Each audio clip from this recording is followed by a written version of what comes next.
مرة تنصور من قلب المنزل ديالنا. علاش تنصور من قلب المنزل ديالنا؟ حيت بغيت نوريكم واحد الكاميرا جديدة عاد شريناها.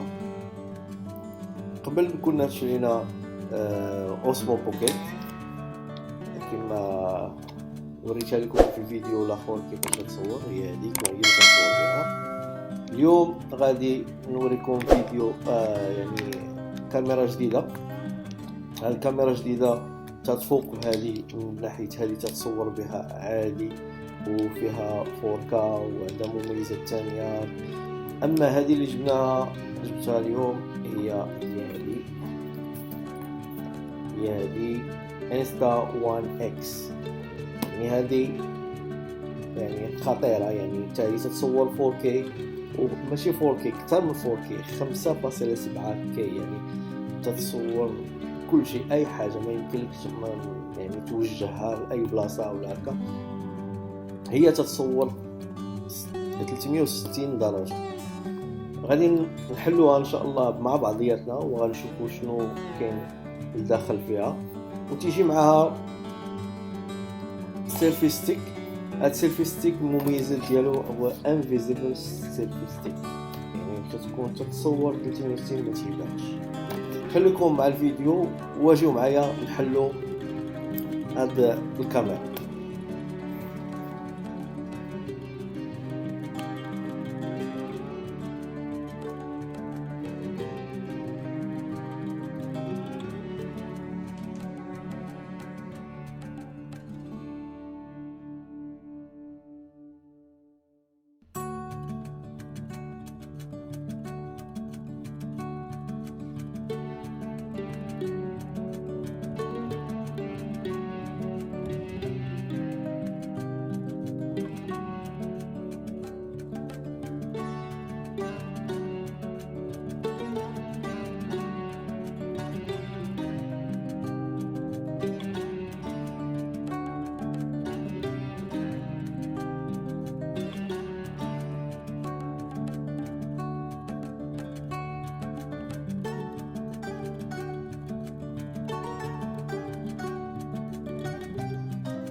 هادشي ديال كما شفتوا انا حليت لكم الكاميرا وحليت لكم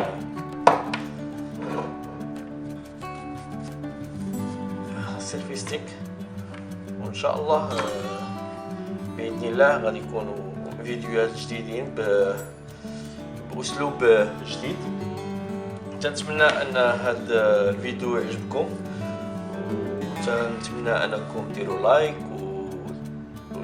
ما شاركش في القناة يشارك ويشاري مع الأصدقاء ديالو باش تعمم الإفادة وتعرفوا البلايص اللي كاينين في دبي، وتعرفوا شي حوايج اللي تنشريوها وتنقدموها لكم باش لا أي واحد عجباتو تكون عنده فكرة أنه يشريها ويستمتع بها.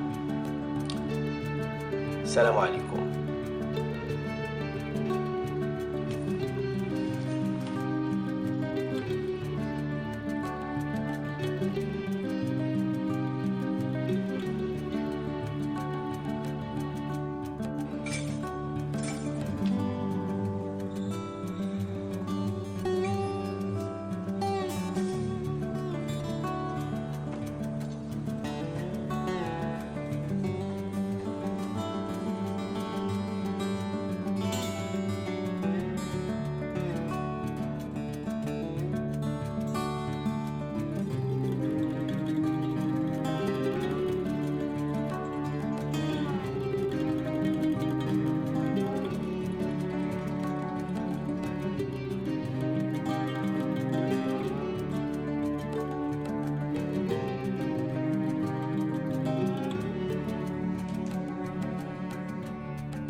we fail, a